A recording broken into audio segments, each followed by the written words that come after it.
The squat depth is a big one because they think, because their head's about to pop off, they think that they're getting close when they're not even 5 or 6 inches away from being where they need to be.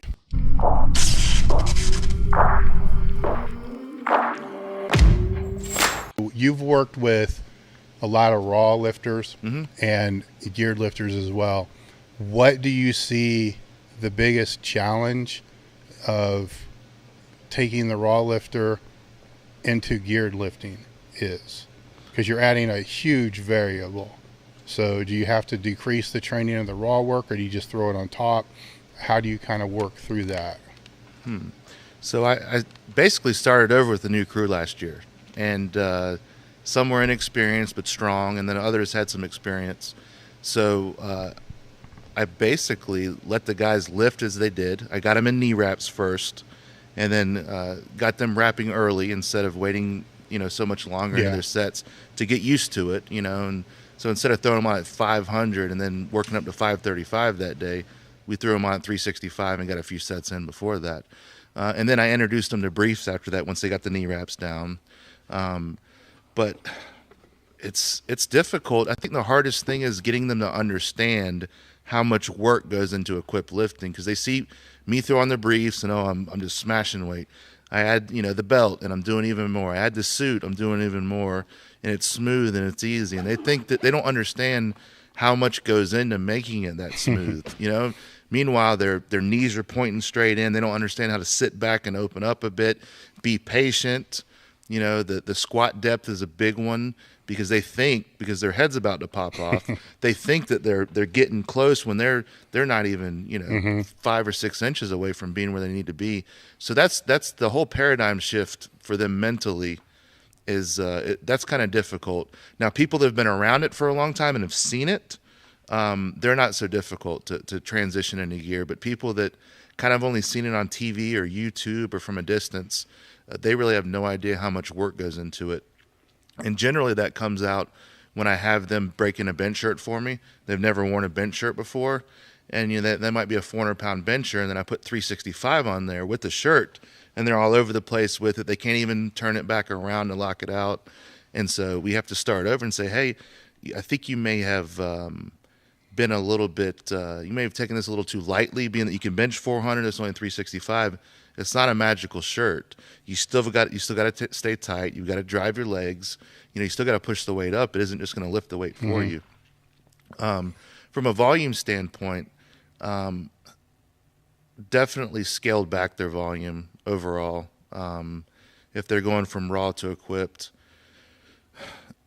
singles, multiple sets of singles, and not trying to do sets of 5 when they first put on gear, because that's just going to be a disaster. Just focus on one good rep or one halfway good rep, and then we'll build from there. And then eventually, to get more volume in without so many sets, we can add a couple reps or so.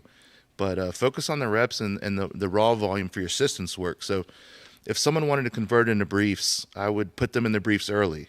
So if they're a 600-pound squatter in knee wraps, I'd probably put the briefs on at 4 or 5 and get them to start sitting back, and then add their knee wraps at 500, open up, sit back. And then even though it's going to be less volume as their main work if they're a raw, then we can go to pause squats or something else after that raw, and they can get all their volume in.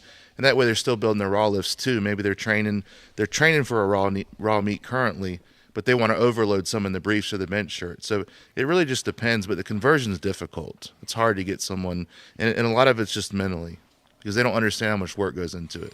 Do you have to change their technique with the gear if they're a raw? Say they're using gear to overload the raw training. Yeah. If their knees are typically mid-foot. Yeah. For them, do you keep that knee mid-foot if they're still going to compete raw, or do you still try to get the knee to go back? We got to change further? it. We generally widen them up a little bit, get them to definitely push out laterally with their medius, and it's going to open, spread the floor, and knees are going to come out. And someone trying to sit down with some briefs and their knees are going over their toe, they're never going to get down, to depth, and that's just going to be a lot of extra stress on the back too, as they're just kind of tucking in like that. Does that change how they compete raw then? Yeah, I've actually, the guys ended up coming back wider raw and were much stronger, much more explosive too. But I think there is a point of diminishing returns where, yeah, you're like you said at the open, you have to be strong in gear and strong out of it to be able to lift a lot in gear. But there comes a point where if you're not in the gear enough and you're still building your raw strength up and your raw squat looks good, but your geared squat shitty, that's another thing that the raw lifter doesn't understand. It's one's always going to draw from the other.